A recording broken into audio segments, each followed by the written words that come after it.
Here we are in the cPanel interface. Your hosting provider can customize the interface and enable or disable certain features. So your interface may look different than mine. Let's start with the main menu located on the left sidebar. This menu appears on every page in our interface. It allows you to quickly jump back to the Tools page either by clicking Tools or the logo. The Tools page is the default home page. If your hosting provider enables WordPress Toolkit, you'll see it below Tools. At the top of the page, you'll find the navigation bar. You can use the search box to quickly find the interfaces you need. Let's pretend we want to add a new domain. To easily find the interface, I'll type Domains. A list appears showing options. If you aren't sure which one you want, we've added a brief description of each interface. The first entry that appears is Domains. Create, manage, and delete multiple domains. When I click on Domains, it takes me directly to the Domains interface.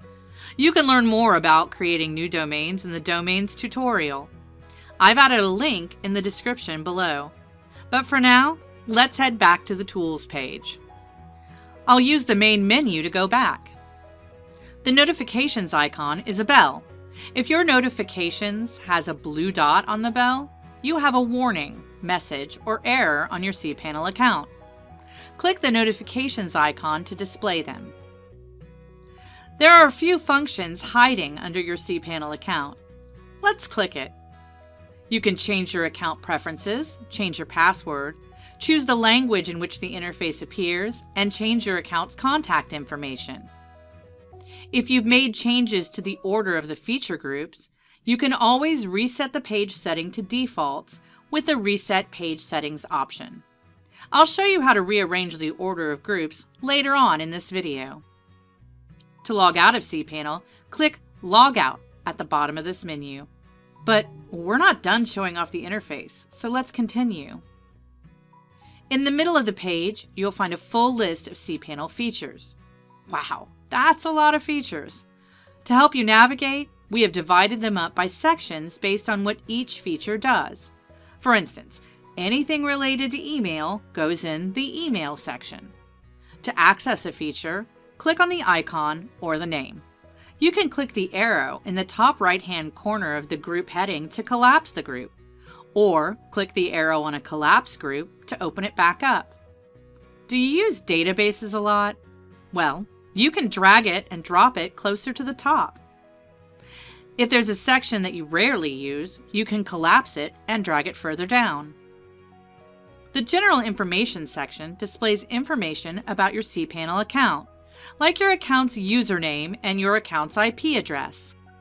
This little menu allows you to switch between the Jupyter and Paper Lantern theme.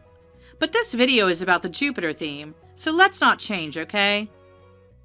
Server Information displays information about your hosting package, your server's name, software versions, and so on. This is useful if you have software or scripts that depend on a particular version of PHP or Perl. Below General Information, you'll find your account statistics. Lots of helpful information here, such as how many email accounts you have, how much bandwidth you've used in the past month, and how much disk space you use. That's helpful if your hosting plan limits your account and you need to watch out for overages. If you see an infinity symbol, this indicates an unlimited quota. If you see an exclamation mark, you have an error. Notice, it looks like I may have a problem with my disk space. Let's hover our cursor over it and see what it says. Yep, I'm running out of disk space. Click the Manage button to see how to fix the issue. Manage and Upgrade buttons will only appear if there is an error or warning. When I click the Manage button, it tells me to contact my service provider. Cool, I'll do that. Finally, let's scroll all the way down to the very bottom of the page. In the footer, you'll find links to the cPanel store, trademark information, the privacy policy, and documentation.